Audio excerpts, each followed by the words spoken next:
भारत जोड़ो यात्रा का उसका असर पड़ने वाला है? देखिए, भारत जोड़ो यात्रा, पहले तो मैं आपको कई बार बोल चुकी हूँ कि चुनाव से उस यात्रा का कोई लेना देना नहीं है। वो भारत जोड़ो यात्रा जो देश के लोगों के दिल में जो दुखन हुई है सत्ताधारी पार्टी ने या सत्ताधारी पार्टी के लोगों ने जो किया है ना, लोगों की भावनाओं को जो आहत किया है, दंगे भड़काना, एक समुदाय को टारगेट करना, ये सब चीजें जो की है, ये उन जख्मों को भरने के लिए, गरीब बेरोजगार जो युवा है उनकी आवाज को उठाने के लिए, बहन बेटियों की आवाज को उठाने के लिए और देश में एकता भाईचारे का पैगाम बरकरार रखने के लिए भारत जोड़ो यात्रा है, ना कि चुनावी यात्रा। लेकिन सुधांशु त्रिवेदी कह रहे हैं बीजेपी के कि इनको वोट जोड़ो यात्रा करनी चाहिए, वोट तो मिलते नहीं है, राहुल गांधी का कोई फर्क नहीं पड़ रहा है, सिर्फ दाढ़ी बढ़ा रहे हैं।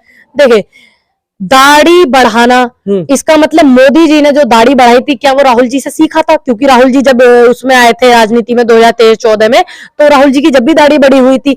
अब जो व्यक्ति एक पार्टी का प्रवक्ता होकर, इतना पढ़ा लिखा समझदार होकर के ये 2 पैसे की बात करता हो, तो आप उसको ज्यादा महत्व मत दो, क्योंकि आप लोग महत्व देकर के उसको जो है महत्वपूर्ण बना रहे हो। 2 पैसे की बात करते, देश में अब कुछ काम नहीं रह गया। अभी हिमाचल में चुनाव हो रहे थे, आपने देखा होगा, कृपाल परमार है वहां के निर्दलीय कैंडिडेट चुनाव लड़ रहे थे, तो स्पेशल मोदी जी फोन करके बोल रहे हैं कि नहीं नहीं नहीं, आप चुनाव से दूर हो जाइए, आप चुनाव मत लड़िए, मुझे कुछ नहीं पता, मैं नहीं जानता। मतलब देश के प्रधानमंत्री एक एमएलए को बोल रहे हैं वहां पे, ये काम है हमारे प्रधानमंत्री जी के हो गए और ये काम इनकी पार्टी के नेताओं के हो गए। कितनी भी चाहे मर्जी आप लोग चापलूसी कर लो, देश के पीएम, वो देश के पीएम बने हुए हैं, वो अपनी पद से इस्तीफा देकर तुम्हें नहीं बना देंगे।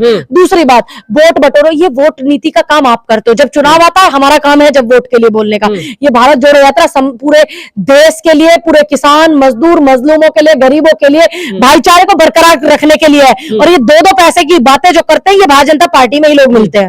नहीं, आपको नहीं लगता मोरबी जैसी घटना, वहां से बीजेपी का जो विधायक है 61,000 वोटों से जीता है, आपने लगातार मोरबी का मुद्दा उठाया लेकिन कुछ नहीं हो पाया? देखिए, जो मोरबी में, अब आप एक बात बताइए, बीजेपी कितने सालों से है? 25 साल से समथिंग बीजेपी है ना वहां पे, तो 27 साल से तो प्रभाव में भी तो रहते हैं ना लोग, वहां के सिस्टम, वहां का सब कुछ। और दूसरी बात, अभी आपने देखा जितने नशीले पदार्थ वो कहाँ मिले? गुजरात में। जितना पैसा मिला 2 नंबर कहाँ मिल रहा है? गुजरात में। अब ये जो चीजें मिल रही है, ये क्या संकेत को दर्शाती है? जो गरीब लोग होते हैं, ये उनको फिर जो इनके चमचे लगे होते हैं ना, ये वोट इकट्ठा करने वाले, ये उनको कहीं ना कहीं मैनेज कर लेते हैं और ये उनको कहीं ना कहीं भटका देते हैं। मोदी का जादू चल रहा है मैडम, बोल रहे हैं मोदी के दीवाने हो गए, मोदी के दीवाने जादूगर हो गए क्या मोदी जी? अब प्रधानमंत्री नहीं रहे क्या? इस्तीफा दे दिया मोदी जी ने? लोग दीवाने चाहते हैं, लोग इस्तीफा दे दिया क्या उन्होंने? जादूगरी करने लगे क्या अब देश में? चाहते हैं उनको लोग, चाहते तो उनके चाहने का क्या मतलब होता है? पूरे देश के लोग नहीं चाहते। मैं मानती, तो प्रधानमंत्री मैं कैसे कह सकते हैं आपकी पूरे देश के लोग चाहते तब बने? आप आंकड़े, लोगों ने चुना है ना, लोगों ने चुना है, हमने भी चुना है उनको, ऐसी बात नहीं कि हमने नहीं चुना था 2019 में, लेकिन आंकड़े क्या कहते हैं? आप ये मत कहिए कि पूरा देश उनको चाहता है। 35 से 37% का वोट उनको मिला था जब वो पीएम बने थे, और देश में आबादी 100% की है ना, तो कितने लोग? आपने कहा हमने भी चुना था, कुछ तो खास बात रही होगी ना। हम भी भ्रमित हो गए थे, युवा देश का भ्रमित हुआ था कि 2 करोड़ रोजगार मिलेगा, 15 लाख खाते में आएंगे। हमने सोचा हमारे भी मम्मी के आ जाए, हो सके हमारे पिताजी का जमीन तो थी, ऐसी बात तो है नहीं जमीन नहीं थी, हो सकता है आ जाए हमारे भी, और 2 करोड़ रोजगार मिलेगा, बेटियों के लिए सम्मान मिलेगा। हमें थोड़ी पता था कि बेटी बचाओ का ये नारा है या नसीहत है कि बेटी पटाओ, हमें थोड़ी पता था कि ऐसे हमारे प्रधानमंत्री जी बोल रहे हैं। लेकिन कोई बात नहीं, समय का काम है, परिवर्तन होना, जनता भी परिवर्तन करती है चुनावी में। तो चुनाव में 2014 के बाद में पीएम मोदी जी को हमने चुना। उसके बाद अब फिर से माहौल बदल रहा है, लोग अपनी सोच बदल रहे हैं। इसकी शुरुआत भी हो गई है हिमाचल चुनाव से। और ज्यादा बड़ी बात तो ये आपने देखा होगा, दिल्ली में एमसीडी में ये लोग नहीं आए हैं। ये तय कर, ये जरूरी नहीं कि हम नहीं आए हैं, हमने मेहनत की, हमारे कार्यकर्ताओं ने मेहनत की, कैंडिडेटों ने मेहनत की, लेकिन एक दूसरे के थाली चट्टे बट्टे ये लोग हैं, तो कहीं ना कहीं वहां पर एमसीडी में प्रभाव हमारा नहीं रहा, लेकिन इनका भी नहीं रहा, इनका भी नहीं। लेकिन कहीं ना कहीं आप ये नहीं मानते कि किसी जिस तरीके से लगातार आपकी पार्टी हारती जा रही है? देखिए गुजरात में कितनी बुरी हार आपकी हुई है, एमसीडी में आप नहीं जीत पाए। हम हिमाचल में अच्छे से जीत पाए, हमने सरकार, छोटा सा राज्य है, सुन लीजिए, 1984 की बात है, 2 सीटें थी भारतीय जनता पार्टी की, पूरे देश में 2 ही एमपी थे उनके। और जब हमारी पूर्ण बहुमत की सरकार थी, कांग्रेस पार्टी की सरकार थी, तब इनके नेताओं को, हमारे नेताओं ने इनके नेताओं को अपनी उसमें जगह दी, मंत्रिमंडल में इनके नेताओं को। हमारे नेताओं ने, कभी जो थे अटल बिहारी वाजपेयी जी, वो भारतीय जनता पार्टी से थे, लेकिन अच्छे वक्ता हैं, हमारे देश की अच्छी बात रखेंगे, उनको भेजा था हमारी पार्टी ने, कांग्रेस पार्टी ने बाहरवी देश में, कि वो वक्ता अच्छे हैं, वो हमारे देश के हैं, बेशक हमारी पार्टी के नहीं है लेकिन हमारे देश के हैं, जबकि वो पार्टी में उसमें थे, बीजेपी में। तो ये हमारे नेताओं की सोच है, ये हमारे नेताओं की विचारधारा है, ये हमारे नेताओं ने किया है। लेकिन वो तो ये भी कह रहे हैं ना बीजेपी वाले, जिस तरीके से आपके राहुल गांधी लगातार लोगों से मिल रहे हैं, लड़कियों से मिल रहे हैं, बोले गलत तरीके से टच करते हैं, लड़कियों से किस तरह से व्यवहार। अब एक बात बताइए, राहुल गांधी, आपने देखा होगा इंटरव्यू भी आप देख रहे हैं, राहुल गांधी में वो बेटियां अपना भाई देख रही हैं, अपना पिता देख रही हैं, अपना अच्छा दोस्त देख रही हैं, अपने देश का भविष्य देख रही हैं, नेता देख रही हैं। टच करने को कौन सा किसी भी लड़की ने कोई एलिगेशन लगाया नहीं ना, लेकिन ये इतने गंदे लोग एलिगेशन लगवा सकते हैं। आपने देखा होगा एक फोटो जो है, प्रधानमंत्री जो हमारे पंडित जवाहरलाल नेहरू जी थे, वो एक फोटो में जो है एक कंधे पर हाथ रख रहे एक बेटी को, वो बेटी किनकी थी? जो विजय लक्ष्मी जी थी उनकी बेटी थी, यानी कि उनकी भांजी हुई। ये तो संघी उनको भी ये कहते हैं कि लड़कियों के गले में हाथ डाल रहे हैं। भाई अपनी बहनों के बच्चों को कौन नहीं दुलारता, कौन नहीं लाड़ करता। अब देश का युवा है, देश का भविष्य, देश की बेटियां राहुल गांधी पे विश्वास कर रही है, राहुल गांधी में अपना भाई, अपना दोस्त, अपना मित्र, अपने देश का भविष्य देख रही है, तो वो खुद जा करके उनके पास में उनसे हाथ मिला रहे हैं, उनसे गले मिल रहे हैं, उनके आंसू पोंछ रहे हैं, है ना, वो सब उन महसूस कर रहे हैं। तभी ना हमने तो देश के प्रधानमंत्री जी को किसी महिला को गले लगाते हुए नहीं देखा। जिस बेटी का बलात्कार हो गया हमने तो नहीं देखा। वो ये भी कह रहे गौरी लंकेश की मदर जो है वो राहुल गांधी के गले लग रही है। किस भावना से लग रही है वो? कि मेरी बेटी को इंसाफ नहीं मिल रहा है। एक भाई हमारा जो था जिसने आत्महत्या कर ली थी, उधर साउथ का ही था, उनके माता पिता उनसे मिल रहे हैं। क्यों? देश के युवा मिल रहा है, लड़कियां, भाई, दोस्त सब मिल रहे हैं। अच्छा, आपके नेता ने इतिहास पढ़ा है?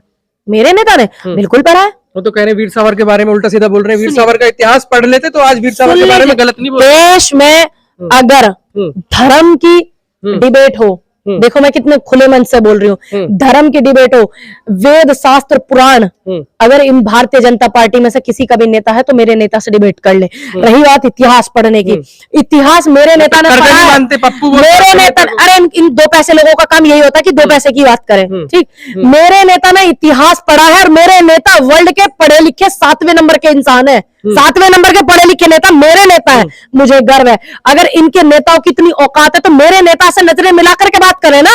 मेरे नेता से कोई भी डिबेट करके देखे ना, इनकी औकात नहीं, इनकी तो छोड़िए, इनके जो चाटुकार पत्रकार है ना, उनकी भी औकात नहीं है मेरे नेता से डिबेट करने की, मेरे नेता को अपने सामने बिठाने की।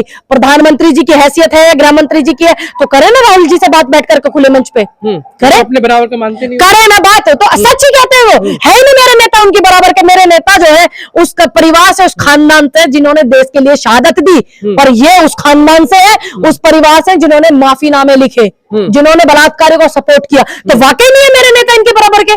मेरे नेता का कद तो यहाँ है, इनका तो यहाँ है ही नहीं। इनकी औकात ही नहीं मेरे नेता के बराबर में खड़े होने की। तो पप्पू कहते हैं ना आपके नेता को। मैंने क्या बोला? दो पैसे के आदमी दो पैसे की बात करेंगे, आप कुत्ते की बात मानते नहीं। प्रधानमंत्री पढ़े लिखे? देखिए, मैं प्रधानमंत्री जी को मैंने वोट दिया बदलाव के ऊपर। मुझे नहीं लगता कि प्रधानमंत्री हमारे इस काबिल है कि वो देश की जनता में, देश में भाईचारा, देश के युवाओं को संतुष्ट, देश की बेटियों को संतुष्ट वो कर सके। मैं उनको इस काबिल नहीं मानती। वो तो कहते हैं अमित शाह ने डिग्रियां दिखाई है, बोले बहुत ज्यादा पढ़े लिखे हैं, डिग्रियां। देखिए, अगर वो पढ़े लिखे इतने होते तो डिग्री दिखाने की जरूरत ही नहीं पड़ती।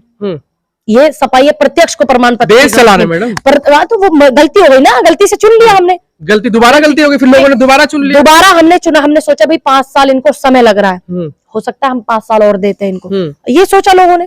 तीसरी बार गुजरात में देखिए उन्हीं के मोदी के नाम पे वोट हुआ है। अब मैंने आपको बताया, मेयर के चुनाव तक ये मोदी जी के पोस्टरों के पीछे छुपक के कर रहे थे।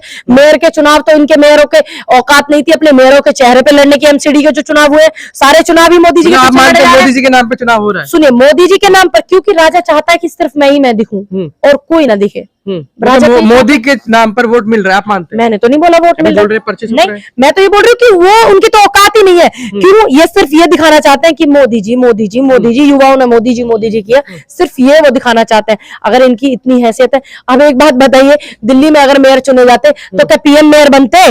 नहीं ना। कौन बनता मेयर? वहां का बनता ना बंदा जो इनकी पार्टी से कोई भी लड़ता। इन्होंने मेयर तक के चुनाव पीएम के, क्योंकि वो ये चाहते हैं कि सिर्फ पोस्टरों में मैं ही दिखूं, वो ये चाहते हैं। चलिए, आखिर में जिस तरीके से भारत जोड़ो यात्रा लगातार आगे बढ़ रही है, आखिर में बीजेपी को, मोदी को जो लगातार उस पर सवाल खड़े कर रहे हैं राहुल गांधी पे, उनके लिए क्या संदेश देंगे? बस मैं यही बोलूंगी, जब घबराहट ज्यादा हो जाती है तो इस तरीके की चीजें ये लोग करते हैं। मेरे नेता जनता के लिए खुले मैदान में, खुली सड़कों पर शेर की तरह दहाड़ रहे हैं, युवाओं के लिए, गरीबों के लिए, महंगाई के खिलाफ। मुझे गर्व है इस बात का। और किसी भी नेता की अगर ज्यादा हालत पतली हो रही हो भारतीय जनता पार्टी के, तो मेरे नेता के साथ में उठ करके 25 किलोमीटर या 30 किलोमीटर डेली चल करके देखें गृह मंत्री और हमारे पीएम और ये इन राज्यों के जो मुख्यमंत्री है बीजेपी शासित, जो पीएम तो शेर है मैडम, 56 इंच का सीना है उनका।